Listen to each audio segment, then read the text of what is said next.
국민 여러분 안녕하셨습니까? 인도 태평양 전략연구원 최수용입니다. 오늘도 저희 방송과 함께 여러분들의 귀한 시간을 동행해 주셔서 감사를 드립니다. 오늘 제가 전해드릴 얘기는요, 중국 공산당이 가장 무서워하는 사람들이란 제목으로 중국에 현재 처해 있는 상황을 좀 설명을 드리겠습니다. 본격적인 설명을 드리기에 앞서서 제 방송 하단부에 보시면 더보기가 있습니다. 그 더보기를 눌러보시면 측백나무 오일에 관련된 사항들이 쭉 설명이 되어 있으니까 잘 읽어보시고 또 지난주에 올려놓은 커뮤니티에 보시면은 지금 그 위구르에서 왔던 여성, 투르손 여성과 대담했던 그 내용이 이제 지금 최근 자료로 올라가 있지만 그 밑에 가보시면 또한 측백나무 오일에 대해서 설명이 쭉 있어요. 그러니까 제 이전의 방송을 보시면 앞에 설명해 놓은 것도 있고 또 그 구매 방법이라든지 구체적인 것에 대해서 설명을 상세하게 적어놨으니까 잘들 읽어보시고 필요한 분들은 가져가시기 바랍니다. 자, 국민 여러분, 중국 공산당은 1949년 10월 1일 정식으로 중화人民共和国라고 하는 중화인민공화국이란 국호를 내걸고 오송홍기를 국기로 하면서 마치 노동자 농민의 천국이 되는 것처럼 공산 정권을 총으로 시작하였습니다. 자, 언 70년이 좀 넘어갔는데 이런 상황에서 중국 공산당이 무서울 게 없을 텐데 그럼에도 불구하고 무서워하는 게 있어요. 한번 알아볼까요? 2024년 금년 여름입니다. 중국 공산당이 가장 관심 갖는 일은 무엇이겠습니까? 당연히 국민의 삶일까요? 아니면 수출을 늘리는 일일까요? 아니면 뭘까요? 장기 적출하는 거라고요? 아닙니다. 당연히 첫 번째 목표는 공산당과 그들의 권력과 그들 자신의 목숨을 유지하는 것. 바로 이 안전 문제를 책임지고 여하이 공고하게 끌고 갈 수 있나? 이게 가장 큰 화두가 되겠죠. 자, 그렇다면 누구를, 어떤 조직을 가장 무서워하겠습니까? 자, 옛말에 물은 배를 띄울 수도 있고 엎을 수도 있다 그랬습니다.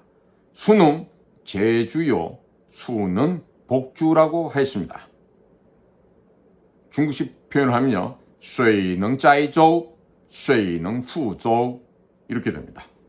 자, 이건 말처럼 중국 공산당이 가장 무서워하는 대상은 바로 다름 아닌 중국 인민들입니다.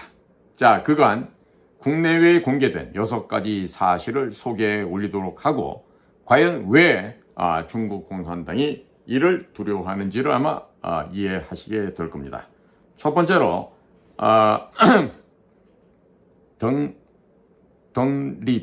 팽이빨, 펑리파라고 발음하는데 이 펑리파는 어디에 있는가라는 문제예요.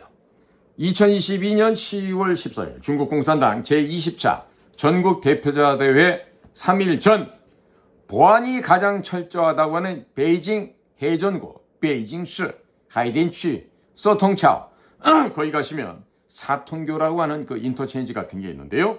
그 곳에서 전 세계를 놀라게 한 반공산당 사건, 사통교 사건, 즉 서통차오 사건이 발생하였습니다.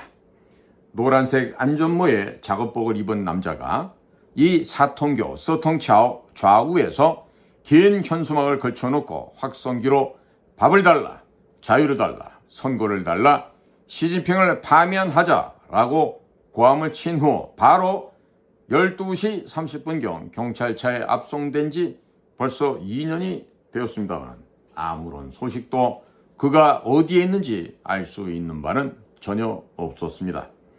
두 번째입니다.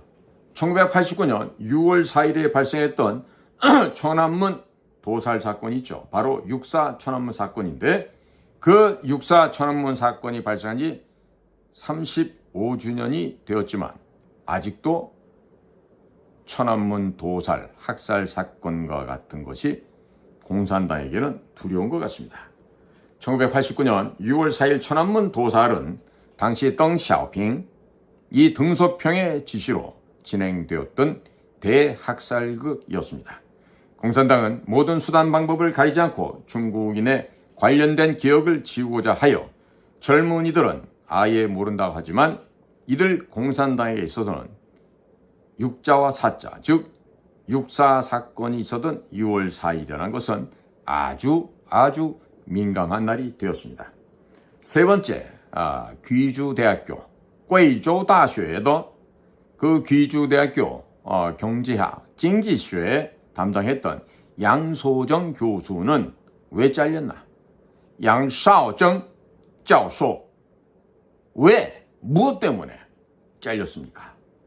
2018년 8월 15일 귀주대학교 경제대학의 양소정 교수가 학교 측에 의해서 제적을 당했습니다. 최초로 초빙되었던 인재로서 10여 년간 강의를 잘했습니다. 그런데 잘린 이유가 공금으로 공산당을 키웠다라는 문장과 연관되었다는 것입니다. 공금으로 공산당을 키웠다. 이 무슨 말일까요? 국민의 세금과 국유자산으로 모든 당원과 일부 비정당 사회단체 인원 등 총 2천만 명을 먹여 살리느라고 사회적 손실액이 20조 yuan, 우리 한국 돈으로 약 3,600조 원에 상당한 돈인데 우리나라 국가 1년 예산의 한 6년치가 되겠군요. 전 세계적으로 납세자 돈으로 정당을 먹여 살려면 몇 안 되는 나라다라고 주장을 한 것이었습니다. 자, 그 덕분에 이 양소정 교수가 잘렸는데요.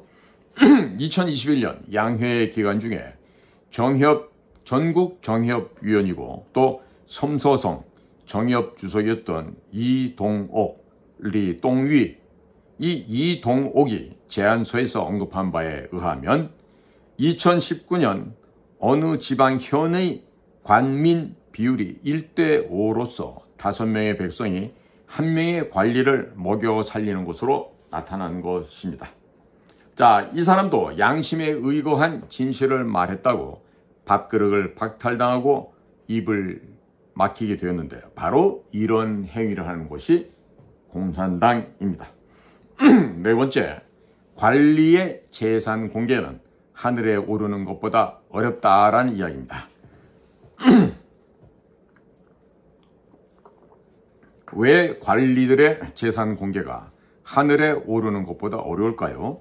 세계은행 통계에 의하면 153개 국가 및 지역이 관리들의 재산을 공시하는 제도가 있습니다.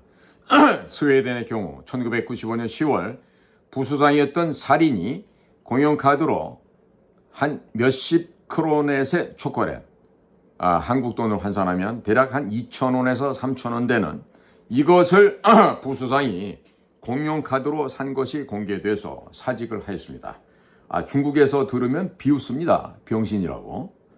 1994년 전인대에서 재산등록법을 입법하기로 결정하고 30년이 지났으나 아직도 오리무중입니다. 7명의 정치국 상무위원 중 아무도 자기 재산을 공개한 사람은 없는 것이 지금 중국의 현재 상태입니다. 자, 다섯 번째로 거대 예산을 들여서 방화벽을 세운다? 거대 예산을 들여 방화벽을 세워? 현재 세계 모든 국가와 정부가 자국민이 자유스럽게 인터넷에서 정보를 획득하는 것을 허락하고 있습니다만 오직 중국만 불허하고 있습니다. 한 군데 더 있죠. 아예 인터넷 접근을 막아버리는 북한입니다. 북한 괴뢰들입니다. 90년대 말부터 중국은 거대한 자본을 들여와서 장청 이 방화벽을 만들었습니다. 그래서 중국인들만 이 방화벽 안에 가둬놓은 상태로 만들었고 중국 인민들은 외부 세계의 진실을 보도, 듣도 할 수 없는, 접촉도 할 수 없는 오직 중국의 매체, 중국의 방송만 듣게 하는 거짓말로 인민들의 두뇌를 세뇌하고 있습니다. 여섯 번째로 막대한 사회질서 유지비를 지출하고 있는 점입니다. 막대한 사회질서를 왜 유지해야만 할까요? 2021년 추록했던 윤영성 심양시의 주민 유려라고 하는 여성과 관련된 자료들 가운데 통제 비용 항목에 2009년에서 2020년간 한 여자 때문에 안정 유지 비용을 중국 돈 208만 유엔, 인민폐 208만 유엔을 지출했다고 했습니다. 2020년 5월 지금은 죽고 고인이 돼버린 리커창 이극강 총리가 6억 중국 인구의 월 수입이 1,000원 미만이라고 공개하였습니다. 그런데 유인 중국 인민들에게 208만 위엔은 얼마나 큰 돈이 되겠습니까? 상상을 초월한 돈이죠. 그래서 이 추록한 유려의 동생의 말로는 그 동생의 얘기를 따라본 부친의 부상당한 안건이 12년이 되었지만 아직 해결되지 않았는데 그 많은 돈을 어디에 쓴 것인가? 기록으로는 가난 부조금으로 23만 원을 지불하였다고 했는데 단 1원도 받은 바가 없었고 더구나 2018년 11월 6일 부친이 사망했는데 그 다음 해인 2019년 10월 30일 북경 동인당 의원에서 49,870원 상당의 치료를 받았다는데 누구 주머니로 들어간 것인지 도무지 알 수가 없다는 얘기입니다. 가족들이 가도 판사처, 가도란 얘기는 길가짜 길도자입니다. 그러니까 일반 주민들 행정을 담당하는 데죠.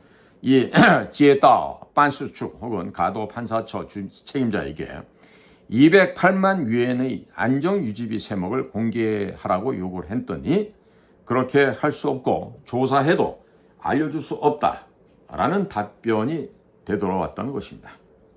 자, 중국 공산당이 하는 일은 다 이렇게 밀실에서 이루어지기 때문에 백성들을 속이려면 그냥 속이는 겁니다. 그리고 무시하려고 한다면 그냥 무시해버리는 것입니다. 208만 위엔 유지비는 공산당으로서는 절대로 공개할 수가 없는 항목이 있죠. 그리고 다른 지역, 다른 분야에서도 마찬가지로 공개할 수가 없는 것입니다. 2020년 코로나가 폭발한 해에 일경아주가 보도한 바에 의하면 르쟁야조의 보도한 바에 따르면 중국이 공공안전 명의로 지출하는 안정유지비가 2,100억 위엔으로서 그의 군사비보다 7%가 높다는 것입니다.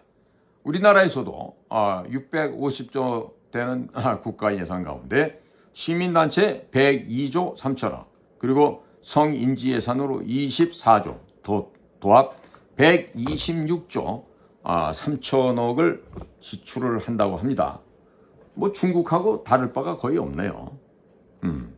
우리나라 국방비가 57조 원인데에 비해서 이런 시민단체 유지비가 102조 3천억 원, 성인지가 24조, 합쳐서 126조 3천억이니까 국방비보다 7%보다 더 높죠. 2배가 됩니다. 자, 이렇게 안정유지비가 군비보다도 많다는 것은요. 뭘 설명하고 있죠? 뭘 설명하고 있어요?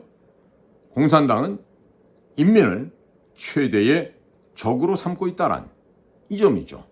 이거는 중국의 인민들이 알아야 될 텐데 과연 안 알고 있는 인민이 얼마나 될지 모르겠어요. 자, 중국은 외화내빈입니다. 또 외강 중간입니다. 중건입니다. 이때 뭐냐면 외부적으로는 강해 보이지만 속은 텅 비었다는 얘기죠. 건은 말을 건자입니다.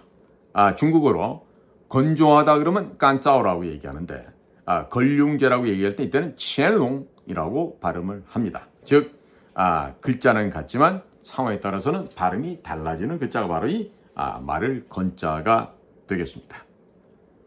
자, 국민 여러분, 지금 중국 공산당에 이와 같은 부패와 부정, 조작과 위작은 결국 내부적인 침몰을, 내부적인 내파를 조금 더 가속화시켜서 얼마 지나지 않으면 멸망할 수도 있다는 점을 알려주고 있죠.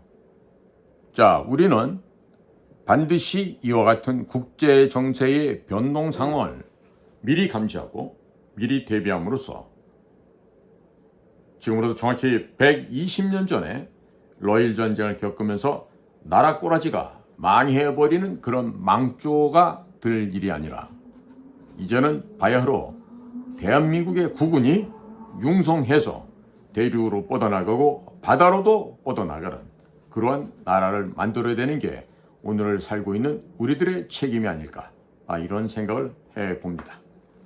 자, 오늘도 저희 방송과 함께 동행해 주신 여러분들의 귀한 시간에 대해서 거듭해서 감사를 드리면서 이만 방송을 마치도록 하겠습니다. 저는 인도태평양 전략연구원 최수용입니다.